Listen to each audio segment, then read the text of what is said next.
Asante sana kwa kuungana nami. Ni tarehe 1 mwezi Aprili mwaka 2020.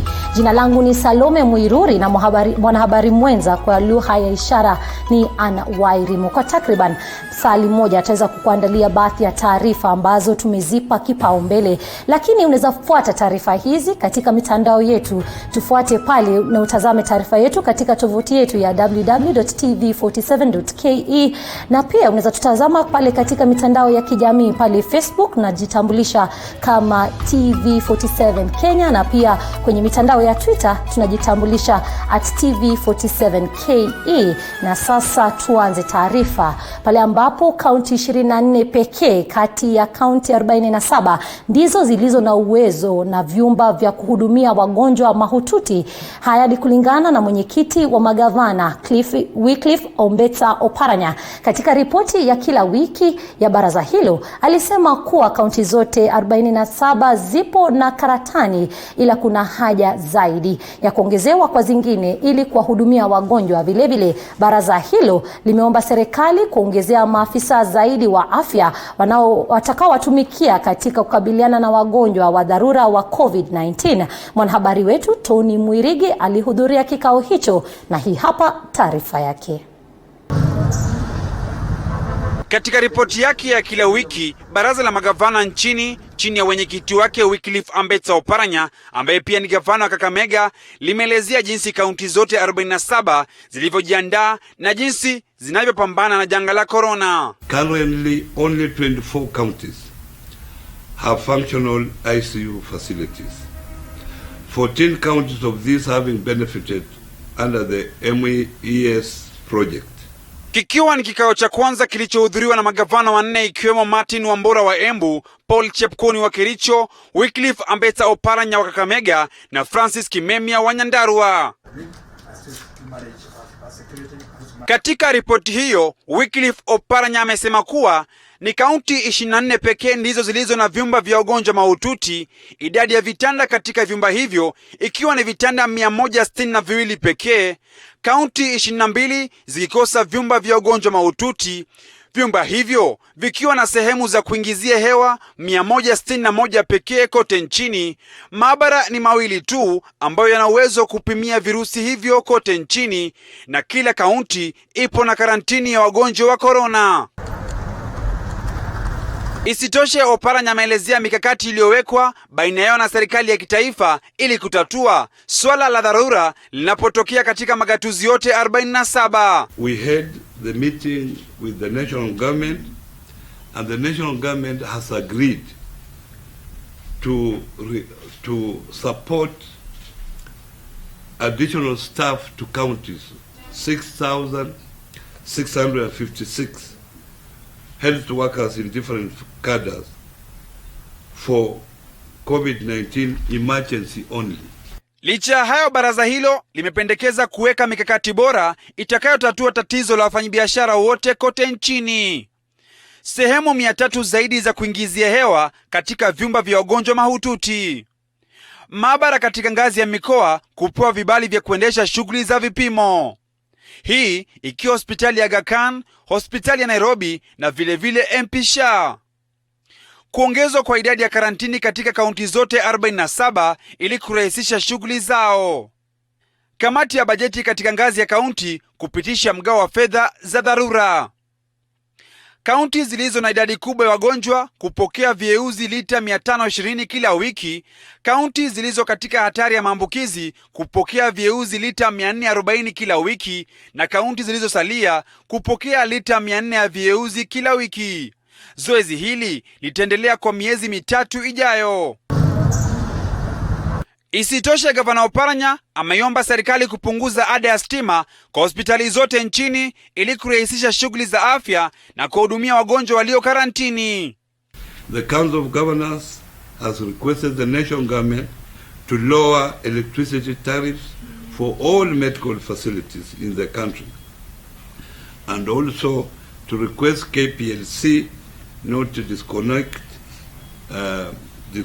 electricity in case of delay in payment for the next 3 months. Huku mikakati ikiwekwa ya kupambana na korona, idadi ya watu walioripotiwa kufikia sasa ni watu 81. Huku zikiwa ni kaunti 24 pekee ambazo zina vyumba vya kuhudumia wagonjwa mahututi, baraza la magavana humu nchini Kenya limeomba serikali kuchukua mikakati ya haraka ili kusaidia kujikinga na virusi vya korona. Nikiripotia TV47 kutoka Nairobi, mimi ni Tony Mwirigi.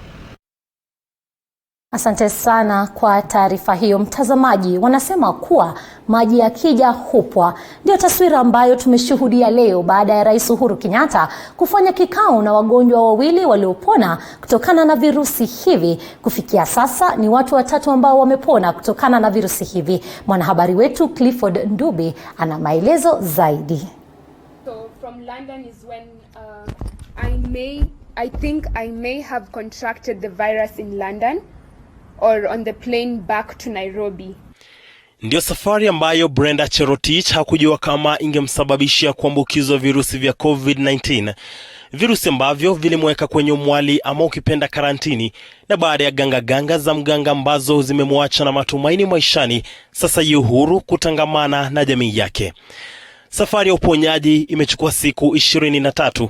Naye Rais Uhuru Kenyatta kupitia hotuba yake kwa njia ya kidijitali hangeficha furaha yake na kumpa kongole, manake alionyesha uzalendo ambao hata baadhi ya viongozi wetu hawajaonyesha. It's not a joke. It's not a joke. Especially for those who know they are not feeling well.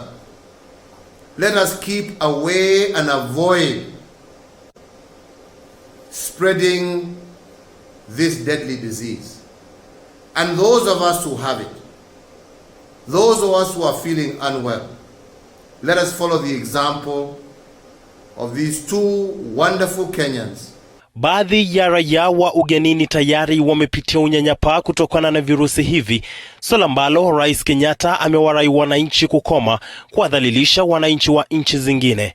Aidha, rais amesema kuwa hii ni changamoto kwetu sisi sote na lazima tupambane kwa umoja. Kuhusu swala la polisi kutumia nguvu kupita kiasi, ameomba msamaha kwa wote walioathirika. Aidha, kiongozi wa chama cha ANC Musalia Mudavadi amesisitiza kuwa lazima polisi wote wazingatie sheria wakati huu amri ya kusalia ndani inatekelezwa.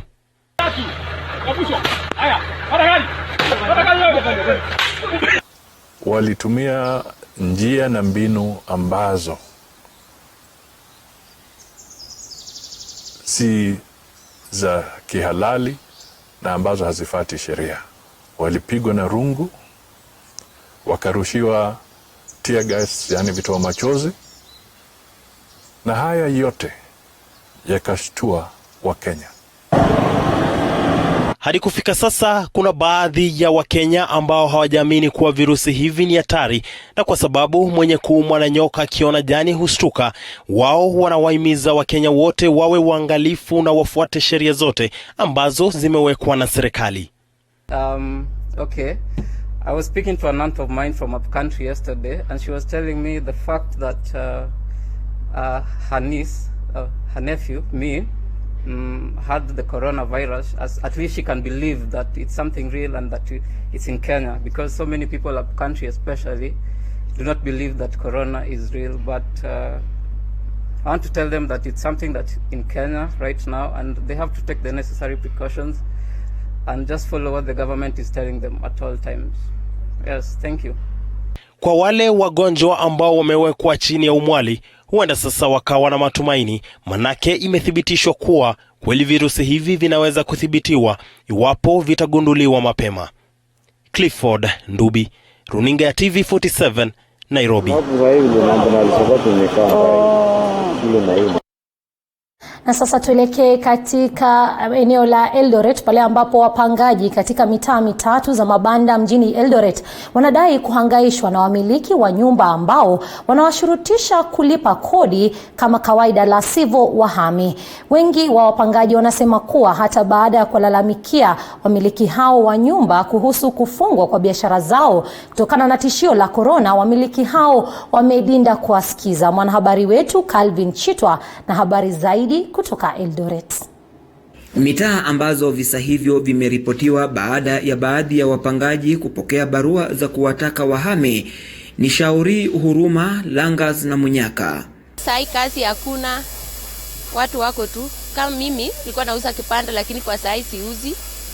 Alafu landlord tu nilikuwa naomba tu at least rent just miezi 2 mbele, angalau watu wakuwe na amani, wengine hawana amani, wengine wako na watoto pia. Susan Amwea ni mmoja wa walioathirika. Kando na hilo, msaidizi wa mwenye nyumba aliyoikodi amekuwa akimdhalilisha na kumshurutisha ahame. Wakati alikuja akanipea notice ya kuhama, nilimwambia ni sawa, nikamwambia nitashughulikia yenye nitapata nitampea. Nikapata shilingi 10,000 nikampea. Akaniambia niendelee kukaa hapo nikitafuta hiyo pesa nimebaki alafu nimpatie.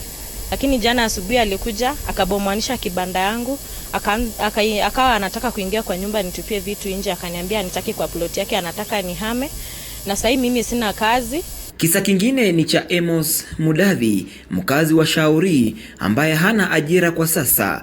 Biashara yake ilifungwa kwa sababu ya hofu ya corona. Nimeishi kwake miaka 3. Na hii miaka 3 nimekuwa nikimlipa. Jana alipokuja kwangu asubuhi, akapata mimi siko, akaharasi mama, akataka kuonga mama na nyundo. Hatua yenye nilichukua ni kwamba nilienda kwa housing, watu housing wakaniambia wafanye kazi hiyo siku. Mimi nilikuwa nauza kipanda lakini kwa sai siuzi. Alafu landlord tu nilikuwa naomba tu at least rent just miezi 2 mbele, angalau watu wakuwe na amani, wengine hawana amani, wengine wako na watoto pia. Mwenyekiti wa muungano wa wapangaji mjini Eldoret, Bernard Nandwa, anasema serikali sharti itoe mwongozo kamili kuhusu swala la watu kulipa kodi wakati huu mgumu. 2 weeks nimepata kwa malalamishi mengi sana from 3 estates. Ya kwanza ni Shauri, ya pili ni Huruma, na ya tatu ni Langas. Kali itoe proper guidance ili landlords na wapangaji wakuwe na relationship mzuri kwa hii muda ambao tuko na corona. Kwa sababu kama government itatoa proper guidance, tutakuwa list na mambo mabaya. Vile amewataka viongozi wa kaunti ya Uasin Gishu kuzungumzia swala hilo ili wamiliki wa nyumba waweze kudhibitiwa. Asilimia kubwa ya wenyeji hapa mjini Eldoret ni wale ambao walikuwa wanategemea vibanda kama hivi kwa mapato yao ya kila siku. Na sasa wengi wameanza kufurushwa katika nyumba ambazo wamekodi kwa sababu ya kukosa pesa za kulipa kodi. Na wengi wanawalilia viongozi waweze kuingilia kati ili swala hilo liweze kukomeshwa. Kutoka mtaa wa Shauri, kaunti ya Uasin Gishu, mimi ni Calvin Chitwa. Asante sana Calvin Chitwa kwa taarifa hiyo. Huku uhamisho wa stendi za gari kutoka maeneo ya sehemu ya ndani ya mji wa Nakuru yakiendelea, miliki mmoja wa ardhi katika mji wa Nakuru amelalamikia kunyakuliwa kwa shamba lake na serikali ya kaunti ya Nakuru na kulifanya stendi ya gari, hali ambayo anadai kuwa hakuhusishwa. Moja kwa moja tunaungana naye mwanahabari wetu Chichi Josephine atujuze zaidi. Mmiliki wa shamba moja eneo la upande wa nje wa mji wa Nakuru amelalamikia kunyakuliwa kwa shamba lake na serikali ya kaunti ya Nakuru kupitia kwake msaidizi wa kibinafsi wa gavana wa Nakuru Bwana Gishuhi na kulifanya stendi ya gari, ikiwa ni mojawapo ya njia ya kupunguza maambukizi ya virusi vya corona. Hapo jana mwendo wa saa 3 nilianza kuona shida ambayo ililetwa na watu wa kaunti na walikuwa wanaongezwa na Bwana Gishuhi ambaye ni personal assistant wa Ricky Nyajui, na walikuja, hii plot ilikuwa fenced na wakaambia watu wa matatu wabomoe na waingie ndani. Gishuhi tunajuana kwa muda wa miaka karibu 30 sasa, na nilimwendea nikamuuliza kwa nini anaambia peaceful people wakuja wabomoe private property. Aliniambia ati amenitafuta muda mrefu sana na sasa amepata wakati wa kunishika. Mimi hakuna mtu aliniconsult, na nilistukia tu jana asubuhi watu wameigizwa hapa ndani, na tulikuwa na mfano mzuri sana wa county ya Ebu ambao waliona wako na haja ya kutumia kiwanja ya mtu private, na walimuita na wakaongea na yeye wakamuomba watumie na akawapea free of charge mpaka maneno ya corona itakapoisha. Kwa hivyo hii ni kitu wamefikiria kuingilia kwa nguvu kwa njia ya kutaka kugrab. Kulingana na Bwana Lawrence, hatua hiyo haikuwa kwa lengo la kudhibiti maambukizi ya virusi vya corona, ila ni nia ya kunyakua nafasi na kuzidisha maambukizi ya virusi vya corona. Nataka kusema ya kwamba hapa hakuna mambo ya coronavirus, kwa sababu hawa watu wa matatu wenye wanawekwa hapa ndani walikuwa kila watu kwa street yao na ofisi yao bali sana na wale wengine, na hawakuwa wanaabukishana. Sasa walitolewa hapo mahali walikuwa private na bali na ofisi zingine, wakaletwa gari 300 zikasanywa kwa ploti ya eka moja, ambayo niko kinyume na Bwana Mutahi Kagwe anaweza kusema kama ni ukweli. Hiyo sio njia ya kukataza coronavirus kuendelea. Hali kadhalika, hasara aliyokadiria ikiwa ni kubwa, na hivyo anaitaka serikali ya kaunti ya Nakuru kumfidia. Nimeenda hasara kubwa sana, sababu hapa ndani hii fence yenye imebomolewa jana nilikuwa nimetumia 1 million shillings kuweka. Kulikuwa na mawe lori 20 za lori double, na kulikuwa na mchaga lori 20 double, na hizo zote zilibebwa na tractor na maroli za county jana. Kwa hivyo ni kitu ilipagwa na serikali ya county kuja kugrab na kuingilia private property wakiwa na kizigizio ati ni coronavirus. Lakini nitayapitia njia ya koti, na hiyo hasara yote na kila kitu yote imeharibiwa na utumizi wa kiwanja yangu, nitaomba koti ipate kuuliza nilipwe na county. Nikiarifia runinga TV47 kutoka kaunti ya Nakuru, jina langu ni Chichi Josephine. Bila shaka ni taarifa ambayo Chichi Josephine ameweza kutuandalia, na taarifa zetu za Upeo wa TV47 awamu ya kwanza imefika kikomo, lakini nitasoma taarifa ambayo tumepata hapa katika mtandao wa Facebook. Munyiri Waya anasema tuache mchezo, hii idadi ni mingi, mashine ambazo zilitoka China ziweze kufanyishwa kazi. Anasema he's watching from Thika. Bila shaka pia wewe unaweza tutumia arafa zako kwa nambari yetu 22047 na tutaweza kusoma baadhi ya wazo ama mawazo ambayo utakuwa umetuandikia. Bila shaka tarejea na taarifa zingine, kwa hivyo usiende mbali.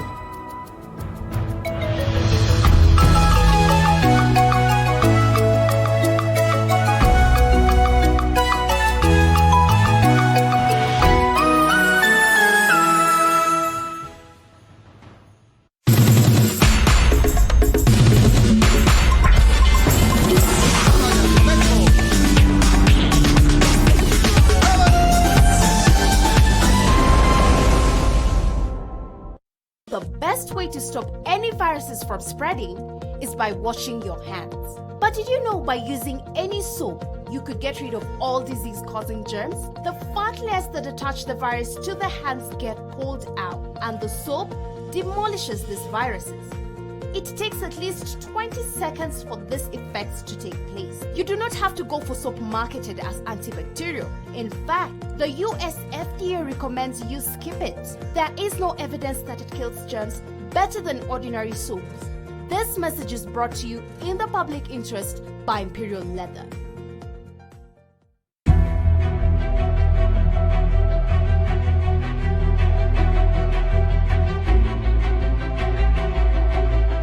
Tangu mwishoni mwa mwaka jana, homa ya virusi vya corona yaani COVID-19 imeibuka kuwa tisho kubwa la kiafya.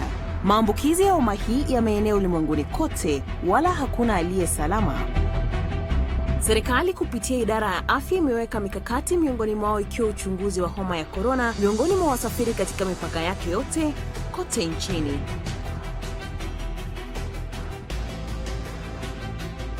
I'm very happy about the screenings that are going on in Tanzania and Kenya. I think it's very proactive that you're thinking about stopping it at the border so that it does not spread.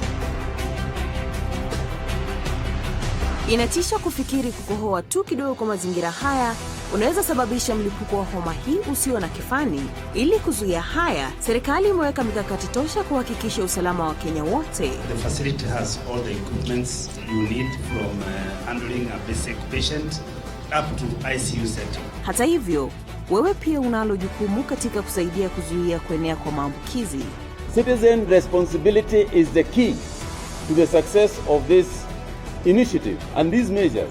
Let's all do what we have to do individually. And this is how we are going to defeat this disease. It's just our general hygiene, okay? And that now means at workplaces, we should ensure that our work surfaces are clean. Always ensure that nimefanya proper sanitation ya mikono. Every time na board matatu, lazima ni sanitize mikono. Sisi kama taifa tumepata kukumbana na changamoto nyingi na kali maishani, na kila wakati tumeibuka washindi. Hii homa ya COVID-19 hata kama inatisha, si tofauti nazo. Komesha corona, zingatia maagizo kutoka Wizara ya Afya, nawa mikono jinsi inavyostahili.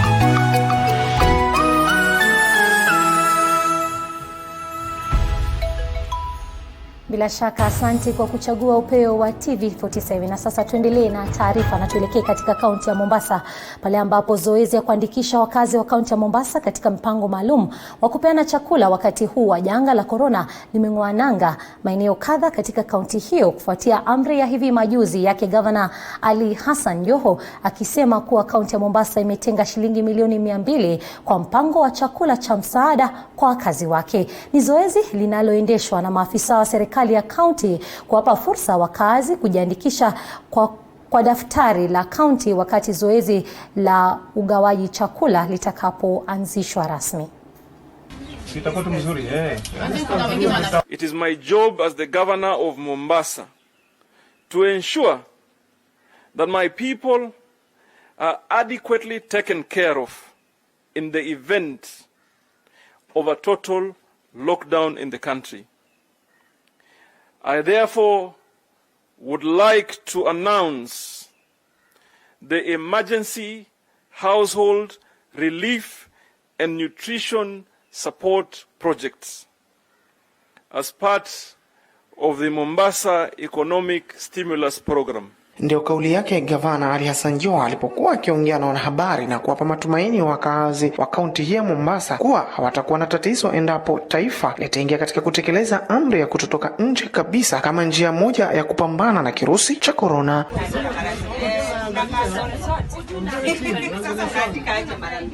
Wakazi hawa sasa wana kila la kutabasamu, wakiamini uandikishwaji wa majina katika daftari la kaunti itakuwa afueni kwao na chakula kitawafikia kwa wakati kabla ya maji kuzidi unga katika vita hivi dhidi ya kusambaa kwa kirusi cha corona. Nikiarifia runinga ya TV47, mimi ni Mohamed Hatib Abdallah kutoka kaunti ya Mombasa.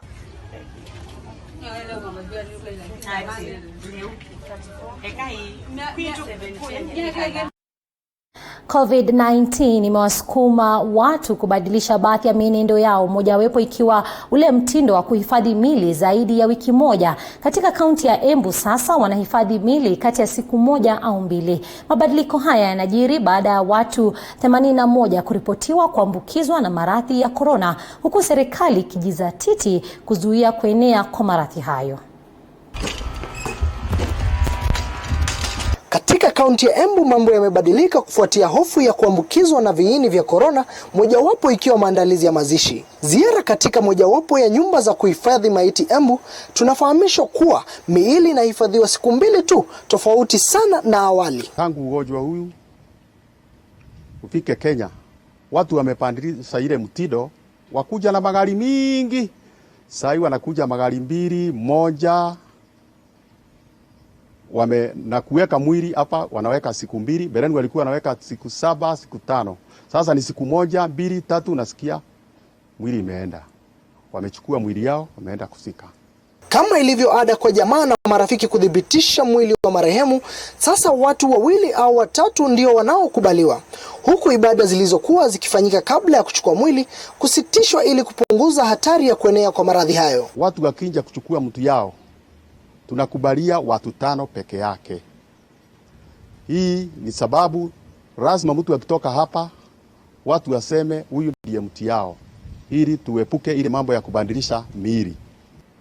Pale watu wanasuguka wakiona mwili yao wawili ama 5, lazima tupige ndawa baada ya kumaliza kuchukua mwili yao. Na kufuatia amri ya serikali kufika nyumbani mapema, pia shughuli ya mazishi ambayo kwa kawaida huchukua muda mrefu sasa unachukua muda mfupi ili kuruhusu watu kufika kwao mapema. Watu wakija kuchukua mwili hapa lazima waende waombe kabla ya kwenda nyumbani. Lakini sasa tumewaambia wao wanafanya maombi yao nyumbani. Hapa hakuna kukaa zaidi ya dakika 5 ama 10. Na pia hata magari yetu ikitoka hapa tumeona masisi inaisha haraka. Mbeleni ilikuwa ni saa 11. Lakini saa hii saa 7 watu wamekuwa wamemaliza. Kutokana na hofu ya COVID-19 ni wazi kuwa Wakenya wamebadilisha baadhi ya mienendo yao. Mwige William, TV47, kaunti ya Embu.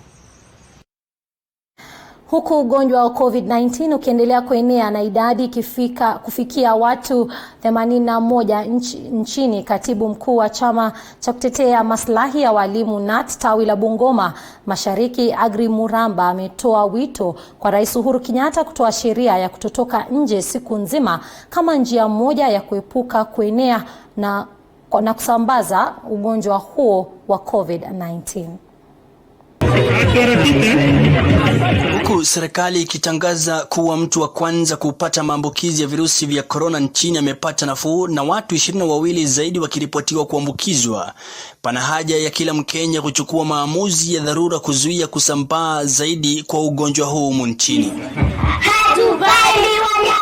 Ni siku 5 tu baada ya serikali kutangaza marufuku ya kutotoka nje usiku, na sheria hiyo imeonekana kutotosha kudhibiti kusambaa kwa virusi vya corona. Katibu mkuu wa chama cha kutetea maslahi ya walimu nchini NAT tawi la Bungoma Mashariki Agri Namisi anahoji kuwa iwapo sheria hiyo itawekwa kwa muda wa wiki 2 au mwezi mmoja, janga la ugonjwa wa COVID-19 litamalizika, kwani watu wanapoendelea kutangamana idadi ya maambukizi ya ugonjwa huo inazidi kupanda. Ninataka kuomba mtukufu Rais ya kwamba let him consider lockdown completely 21 days tusimove, lakini atangazie watu in 5 days wajipange ili tutafute chakula kidogo, na wale wenye wako na chakula pia wasaidie wale wenye hawako, ili 21 days nafikiria hii ugonjwa itaisha. Na naona pahali China ilianzia waliweka lockdown, wanafunzi 100 wa Kenya walizuiliwa kutoka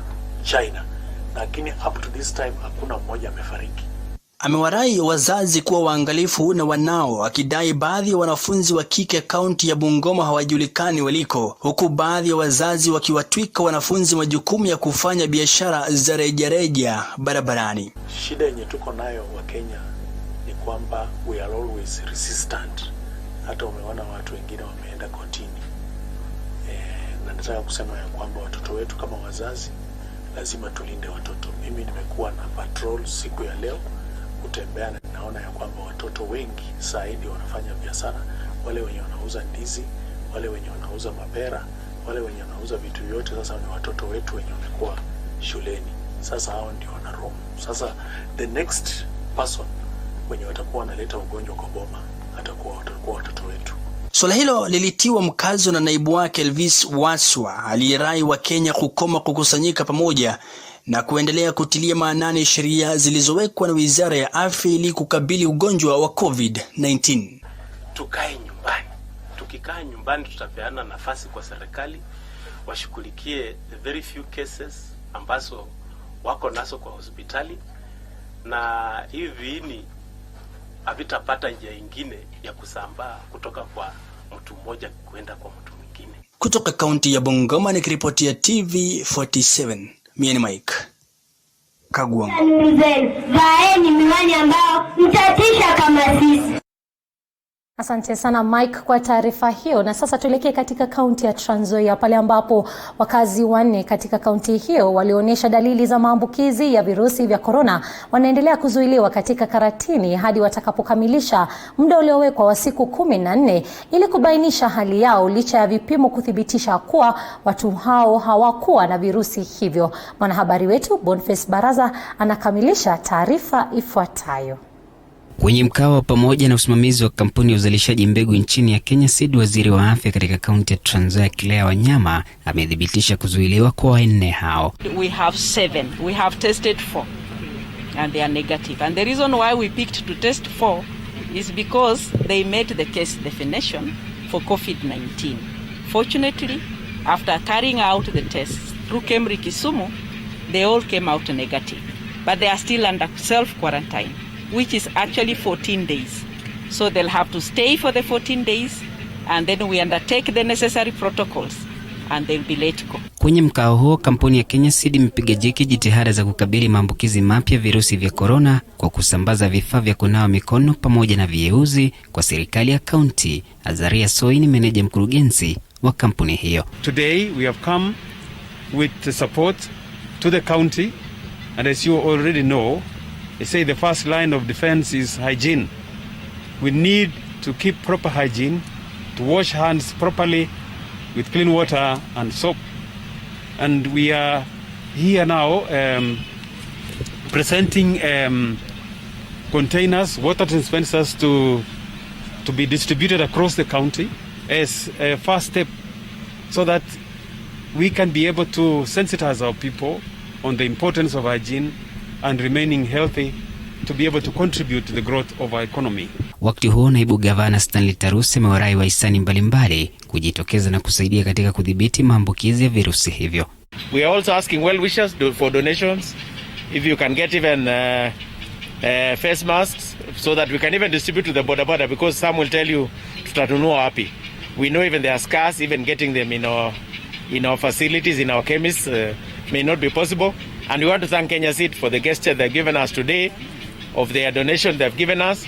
Other well wishers to come in and continue donating because it's all about humanity. Kwa upande wake, kamishna wa Trans Nzoia Samu Juanga amefichua kuwa wanalenga kuratibu jinsi wafanyabiashara wataendesha biashara yao pasi na kuangaishwa, hasa kina mama wauza mboga na bidhaa zinginezo muhimu. Na kama vile waziri alivyotangaza jana, tuhakikishe ya kwamba agricultural produce, mboga, nyanya, vitunguu ziweze kuuzwa na watu wetu wapate pesa, na sisi wale tunahitaji, wale wengine wanaohitaji because ni bidhaa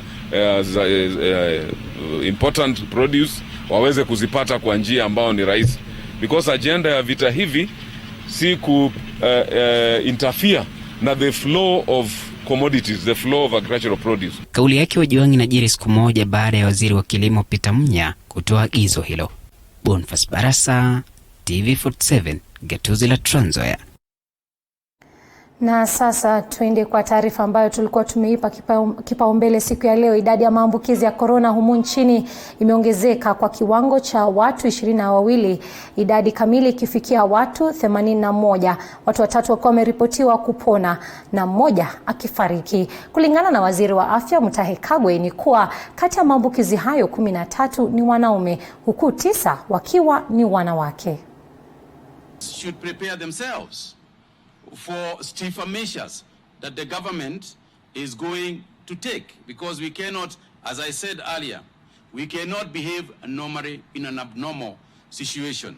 Akihutubia taifa kuhusiana na maambukizi ya ugonjwa wa corona alasiri ya leo, waziri Kagwe amesema kufikia sasa wizara hiyo imetekeleza vipimo kwa watu 300 ambapo 22 wamepatikana virusi hivyo, 21 wakiwa wametokea katika idadi ya watu ambao tayari wametengwa katika karantini tofauti. We have tested over 300 Kenyans. Out of those, 22 have been tested as positive. This is the largest number that we have received in a single day. It is also commensurate with the fact that it is the largest number that we have tested also Aidha, Kagwe ameelezea kuwa kati ya 22 hao 13 ni wanaume, 9 wakiwa wanawake, huku 8 wakiwa ni wa Kenya, 2 wakiwa raia wa Pakistan na 2 wakiwa ni raia wa Cameroon. Of those 22, 13 are male and 9 are females. Let me also add that 21 out of the 22 cases are people who are currently in quarantine. There are 18 Kenyans, 2 Pakistanis, and 2 people from Cameroon, 2 Cameroon nationals.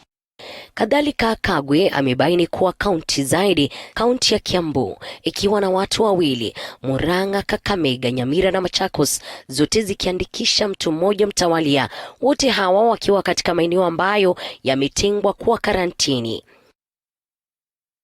Kakamega County 1 resident, Kiambu County 2 residents, Kilifi County 1 resident, Machakos County 1 resident, Mombasa County 7 residents, Murang'a County 1 resident, Nairobi County 1 resident, Nyamira 1 resident, and international, the 4 that I have said, from 2 each, from Cameroon and from Pakistan. Kagwe amesisitiza wito wake kwa Wakenya kuwataka kuendelea kudumisha sheria zilizowekwa na serikali ili kuhakikisha kuwa hajapata maambukizi, sasa akiitaka serikali kuhakikisha kuwa kuna maji safi haswa Nairobi, akiwaomba wale wanaotoa huduma za bakula kutoongeza bei zake wakati huu taifa linapigana na janga la corona. Also asked that at this time when people are going through the kind of difficulties that they are going through, that people should not be disconnected because of water bills. So if there are people being disconnected because of water bills, you have asked the city not to disconnect to people because of water bills. If there is a shortage of water because of a burst pipe or something, that is a different matter and is an issue that can be handled and repaired. We are also asking KPLC. We are not saying that if you are able, you don't pay, but we are also asking KPLC, tafadhalini, when people delay a little bit paying, mtuonee huruma jameni. Katika hotuba yake, Kagwe amesema kuwa Benki ya Dunia imetoa msaada wa dola milioni 50 sawa na shilingi bilioni 50 kusaidia taifa la Kenya ili kupigana na ugonjwa wa corona humu nchini, akisisitiza kuwa kufikia sasa Kenya haijapungukiwa na fedha za kupambana na corona. We are looking at all avenues of funding, of moving monies to be able to fund this issue, including how to support the vulnerable groups and vulnerable people in the country. We have not currently, reallocated any specific budget, and we are not looking at any specific budget for allocation. Now, when it comes to a crisis, there is no budget that cannot be reallocated.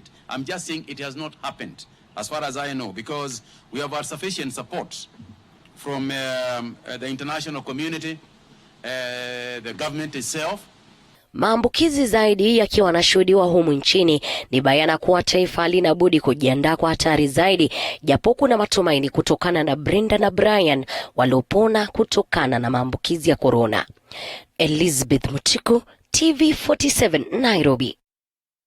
Asante sana kwa taarifa hiyo, na bila shaka taarifa hiyo inatupa muda wa kupata mapumziko, lakini usiende mbali, tarejea na tutasoma baadhi ya arafa ambazo umetutumia katika nambari yetu 22047 tukirejea.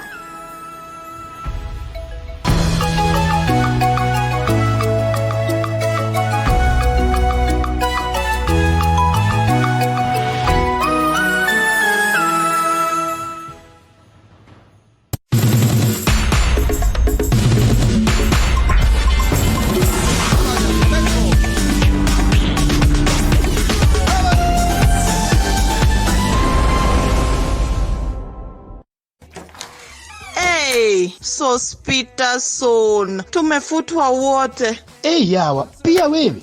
tumeachiliwa. Si pia wewe unaweza anzisha biashara yako. Na hii economy venye iko tough sana. But not too tough for Mwananchi Credit. Tutafanya aje? Si niko na 5 good cars. We can get a quick logbook loan approved within 6 hours. Nataka kuanzisha salon na spa. Hii haitatosa. Si tuko na title deeds pay. We can still get more money using them. Get a quick approval within 6 hours using your logbook or title deed. Do not get stuck. Call Mwananchi Credit today. Si nilikuambia. You are a big smart joke. Mwananchi Credit. Investor in people.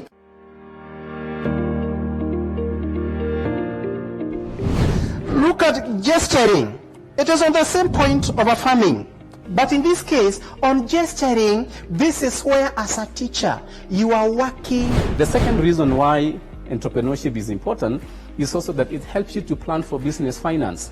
Business finance here simply means how much money do you need at the point of starting the business, and when is it needed, and is it for a short period of time or for a long period of time? We still feel that the tourists are not getting value for their money. That experiential experience they are looking for is not there.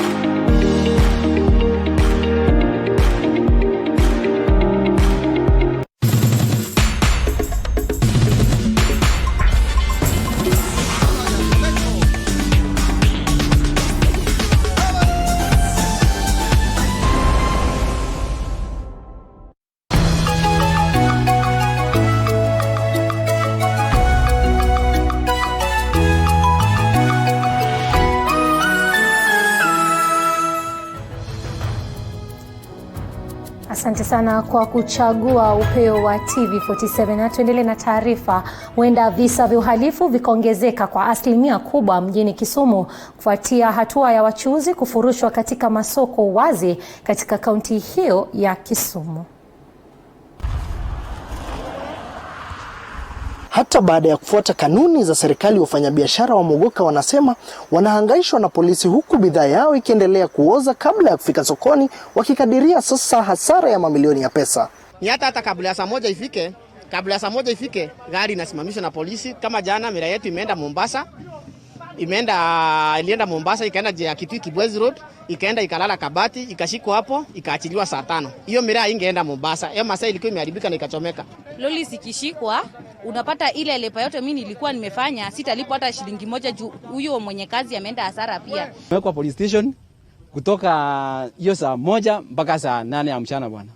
Tunashindwa sasa, mira imechomeka yote, gari mzima tumechoma karibu 200. Tunashindwa sasa, tutategemea wapi? Polisi wamekuja wakashika mera yetu yote karibu lori mzima na kitu. Mera imefika milioni kama 5, wakakuja wakamwaga yote hapa Meka. Wafanyabiashara hao wanalalama unyanyasaji miongoni mwa polisi, huku madai ya kupokea vichapo licha ya kufanya shughuli zao kwa wakati unaofaa na kufuata maelekezo ya serikali kuu na ile ya kaunti, wakati huu viini vya corona kuwa tishio kubwa humu nchini. Wamewalaumu polisi kwa kuwakamata na kuwaweka kituoni bila ya kuwafungulia mashtaka. Nanunua mera kutoka Mbere mpaka Nakuru. Lakini siku hizi hii kazi imekuwa ngumu sana bwana. Juu sasa tunanunua mera ile masaa inafaa tunaamka saa 11. Tununua mera kwa mashamba na bado tukifika hapo kuchomoka tu hivi. Polisi ndio wanatushika kwa barabara. Lakini ukipatikana kwa barabara unaleta box na tena ni saa 10 na polisi anakushika, anakuchapa, anamwaga mera yako na mabeba station. Niliumizwa mkono jana jioni nikienda nyumbani na ilikuwa masaa ya saa 11.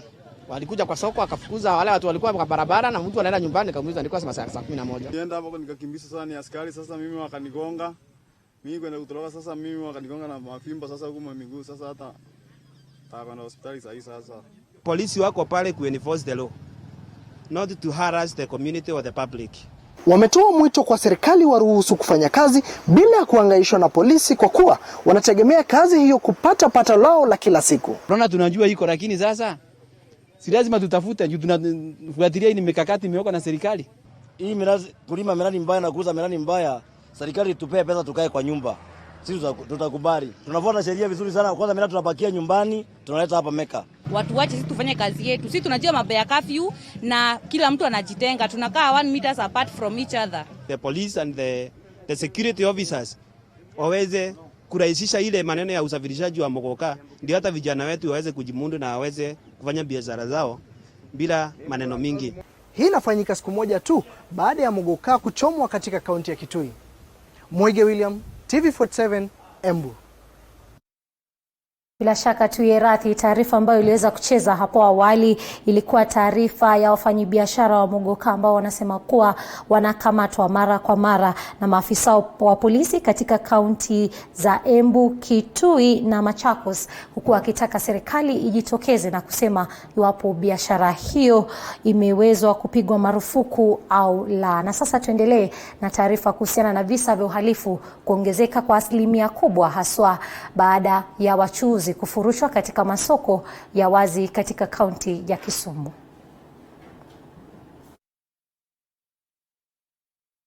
Wachuuzi katika soko la wazi la Kondele mjini Kisumu wamelaani vikali hatua ya kufurushwa katika sehemu wanakofanyia biashara zao, wakisema hawana mahala pengine pa kuuzia bidhaa zao. Mapema leo, baada ya wahisani kunyunyiza vieuzi katika soko hilo, wachuuzi hao wameiomba serikali ya kaunti kuwaruhusu kuendelea kuendesha biashara zao. Wameshatupigia dawa tuone kama tunaweza kaa hapa kwa sokoni na tukae moja moja tuuse hapa Kondele, kwa sababu Kosao imejaa, Nyawita imejaa, sisi tunasumbuliwa, hatujui tufanye namna gani. Hakuna mwenye anakuja atuongee na sisi kama watu wa Kondele atuambie tunaenda wapi. Sasa tunaona kama vile wameshapiga dawa leo, tuone kama tunaweza kaa moja moja tuuse vile tulikuwa tunausa, kwa sababu sasa sio corona ndio itaua sisi, ni njaa. Naomba serikali waache wananchi huru ili waweze kufanya biashara, kwa sababu biashara ndio wengi yao wanafanya biashara ili tupate mapato, na hatuwezi pata mapato bila kufanya biashara. Aidha, wahisani hao wamesema lengo lao ni kuhakikisha sehemu zinazotembelewa na wananchi zinanyunyizwa dawa ili kuzuia kusambaa kwa virusi vya corona. We wanted to fumigation all the areas. At least we should help the wananchi. I think 3 to 4 days more, because we remain with Miwani areas of Kama Barere, Awasi. We are just taking precautionary measures to make sure that innocent people like you don't get that coronavirus in an open market where you go and buy food from somebody who never washed his or her hands. Hata hivyo, wafanyabiashara hao wamesema ukosefu wa kazi utachangia pakubwa uhalifu eneo hili. Kuna masoko zingine ambazo zimekuwa hitilafu kama Kibuye, na zinapofungwa wananchi wanaumia sana, na hiyo inafanya wizi unakuwa wingi. Soko hili la Kondele ni moja kati ya masoko wazi ambako serikali ilitoa amri yaweze kufungwa, ili wafanyabiashara bado wanaendelea kufanya shughuli zao kama kawaida. Daniel Dembede, TV47, kaunti ya Kisumu. Kwingineko ni kuwa mamlaka huru ya kuangazia utendakazi wa polisi ya Upeo imehimizwa kuchunguza kisa ambapo mwanamume mmoja anayedaiwa kuhudumu katika kikosi cha polisi kitengo cha GSU aliuawa mjini Bungoma baada ya kuhusishwa na visa vya ujambazi. Babake marehemu Felix Nanga anahoji kuwa mwanawe Victor Nganga hakuwa na hulka yoyote ambayo ni kinyume cha sheria, akisema polisi wangemtia nguvuni badala ya kumuua. I want to say this was a setup, kwa sababu kijana yangu amekuwa mwaminifu tangu akiwa shuleni, hajawahi kukosea mtu yeyote katika hali ya uhalifu katika kijiji hiki. Unapoenda kule mjini hajawahi kupekwa tope lolote. Kwa hivyo nataka kusema ya kwamba serikali isipofanya uchunguzi, na naona ni mambo yaliyopangwa, ni firimbi ndio wamepata, na firimbi si silaha ya kupikana. Firimbi ni silaha ya kuitisha msaada wakati wa shida. Kwa hivyo sijui kwa nini mtoto wangu sai amekuwa marehemu. Ikiwa kulikuwa na shootout, wangeonyesha kwamba walipigana, yeye pia akawa na silaha. Huwezi kuua mtu unachukua pistoli yako na unarusha hapo. Mimi ni mwalimu na yeye heshimiwa mwalimu mkuu. Chira limeenda kokote kwamba mtoto wangu ni jambazi. Na yeye ni mtoto alienda shuleni vizuri, akaelimika, na si polisi wa kawaida. Baada ya kumaliza GSU training akapelekwa reke training for 6 months. Yeye alikuwa na hadili na sheria ya kuarrest mtu ama nini. Yeye alikuwa anapambana na uhalifu wa Al-Shabaab kule mpakani Somalia. Kauli hiyo imeungwa mkono na mwakilishi wadi wa Sangalo Everton Sifuna, anayehoji kuwa marehemu alikuwa tegemeo kwa familia hiyo na watawasilisha kesi hiyo mahakamani kutafuta haki. Ni jambo la kutamausha. Tuko na usuni mkubwa sana. Kama serikali inaweza chukua sheria mikononi na kuua mwenzao ambaye amekaa nao, ameitwa na mwenzake kutoka hapa, ako na pipi yake, wamekaa na yeye kufika saa 11, wamekunywa na yeye pombe na wanatoka nje, wanaanza kumfyatulia marisasi. Nimeamukia hili jambo, tumeenda kwa polisi. Hao maafisa wa polisi wanafanya kuhepa. Kama huyu kijana alikuwa kijana mkaidi, wamekaa na yeye, kwa nini hawakumshika? Siku ya Jumanne ya polisi walimpiga risasi mshukiwa huyo mjini Bungoma, wakidai kuwa alikuwa amejihami, tukio ambalo limethibitishwa na kamanda wa polisi Mutinda Musyoki. Tumefaulu kupata huyo mwizi na alikuwa na bunduki na alijaribu kupigia askari risasi, lakini tukamwangusha. Ile kitu ningependa kuelezea wakazi wa Bungoma ni kwamba usalama uko sawa, kwa sababu this is an isolated case. It happened during daytime. Wanje Sustin, TV47, Bungoma. Bila shaka tumefika tamati. Asante sana kwa kutazama Upeo wa TV47. Labda ningeweza kusoma baadhi ya taarifa ambazo umetutumia. Wycliffe Kiapi anasema anatutazama kutoka Ngong. Asante sana. Kunaye Minhaj Deko anasema hawa ni wezi, pesa wanakula wenyewe. Pia tunaona taarifa ya Timo Kipkoech anasema kila siku visa vya corona vinaongezeka, wafunge sasa matatu, wasafiri waweze kuzuiliwa kutokana na maambukizi haya.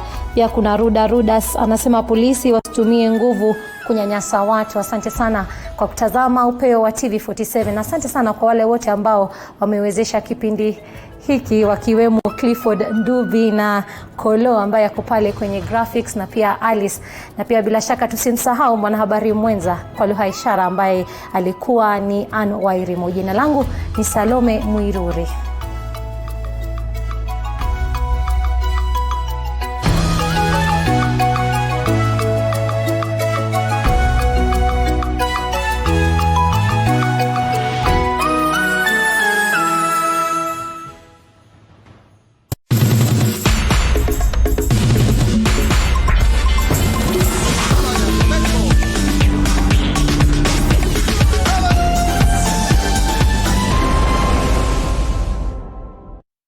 Yo, what's up people? This is your boy Kenzo, aka Mr. Matatai. Well, this is a public service announcement. As you guys know, coronavirus is here with us.